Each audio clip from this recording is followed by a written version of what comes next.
These are more of the worst umpiring decisions in AFL history. Some won home and away matches, others lost grand finals.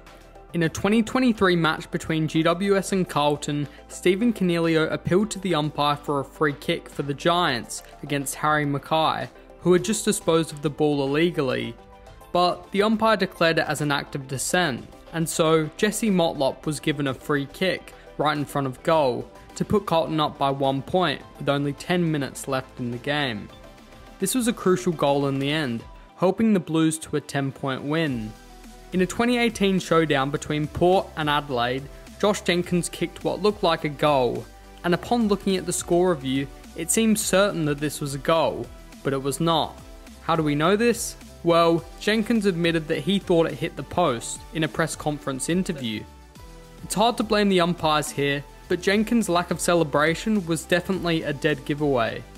In a 2021 clash between Geelong and Brisbane, Mark Blicavs took possession of the ball right next to Brisbane's goal with 30 seconds left. He was quickly tackled by Zach Bailey, throwing the ball in the process, but the umpire called play on, declaring that he'd handballed the ball.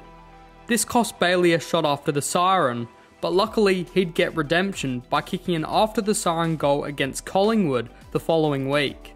This match decided ladder positions for both teams, putting Geelong in 3rd place and Brisbane in 4th at the end of the season, which contributed to the Lions going out in straight sets in finals. In a 2023 contest between Collingwood and Geelong, Jeremy Cameron received a handball from Brad Close before snapping an impressive goal to cut the margin down to only 11 points. But on further inspection, Cameron had received the ball while he was completely out of bounds, and it's baffling that none of the two nearby umpires were able to pick this up. However, Geelong lost the match, so this horrible umpiring decision didn't have a huge impact on ladder positions, but I can't say the same about this next one. In a 2023 game between Adelaide and Collingwood, Riley O'Brien bombed the ball into Adelaide's forward 50. Jordan Dawson ran onto the ball and gathered it with only 10 seconds left, before Jamie Elliott clipped him high. It would have been an after the siren kick for Dawson, but no, the umpires didn't blow their whistles and let play resume instead. While I agree it was a hard free for umpires to see due to how quickly it happened, Dawson bleeding after the hit showed just how much of a free it truly was. This horrible decision, coupled with Adelaide being robbed of a win against Sydney thanks to the goal umpire, certainly cost Adelaide a spot in the finals. In the 2022 first round match between Richmond and Carlton, Sam Docherty marked the ball in the middle of the MCG. Shane Edwards subsequently ran over to stand the mark, shuffling his feet in the process, which proved a fatal mistake. He then stood still before the umpire waited a few seconds and then blew his whistle to call a 50-metre penalty. It's as delayed an umpiring call as I've ever seen.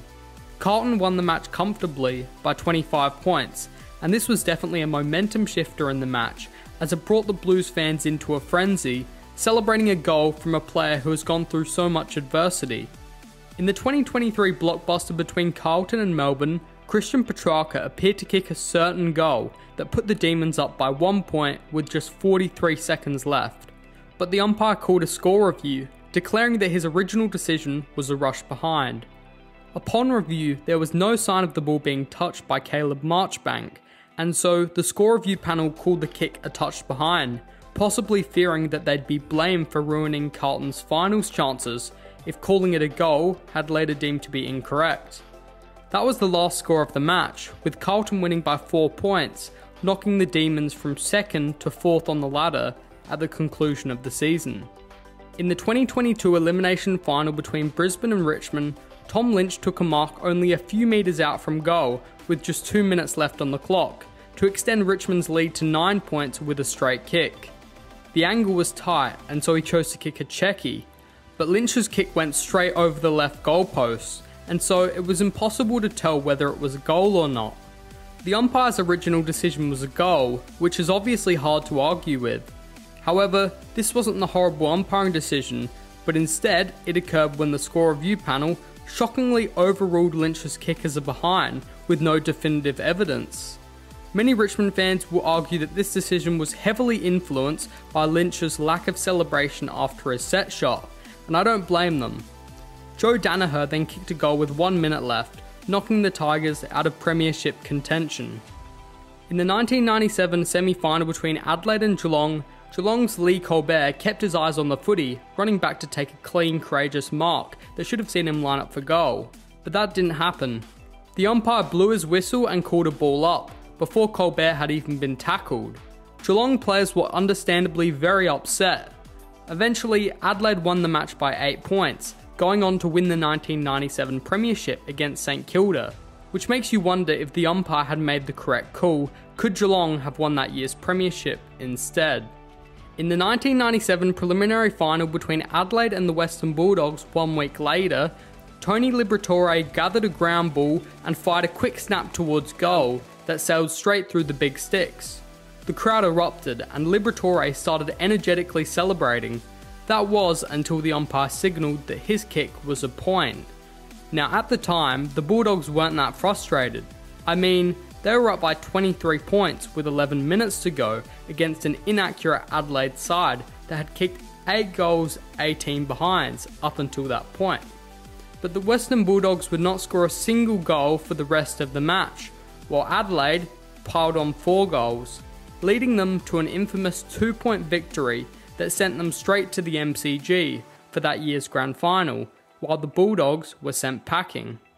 In the 2002 grand final between Collingwood and Brisbane, Anthony Rocker marked the ball with just 14 minutes left and Collingwood down by 4 points. He lined up from 50 and his kick went straight through the middle of the goals and he understandably began to celebrate. Even the crowd let out a huge roar.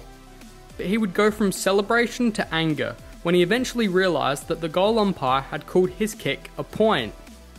Many Collingwood fans think this was an example of match fixing, while others blame the horrible decision on Jonathan Brown appealing that it was behind on the goal line, which scared the umpire into making the wrong decision. But Collingwood will get their revenge 21 years later in the 2023 grand final that featured the same 2 teams, the Lions and the Pies. And this game went down to the wire. With 1 minute and 28 seconds left, Jared Berry launched the ball into Brisbane's forward 50, and it eventually ended up in the hands of Lachie Neale. Oleg Markov then tackled Neale, but the tackle slipped low and the umpire ruled it a trip. Zach Bailey obviously couldn't hear the whistle due to the unbearably loud noise of the crowd, and so he delivered a poor inside 50 entry for the Lions in the midst of being tackled. But to the surprise of 100,024 fans, the umpire called play on while the ball was in midair, when anyone in their right mind understood that Bailey's kick did not give the Lions any advantage whatsoever. This poor umpiring decision potentially cost Brisbane the 2023 premiership.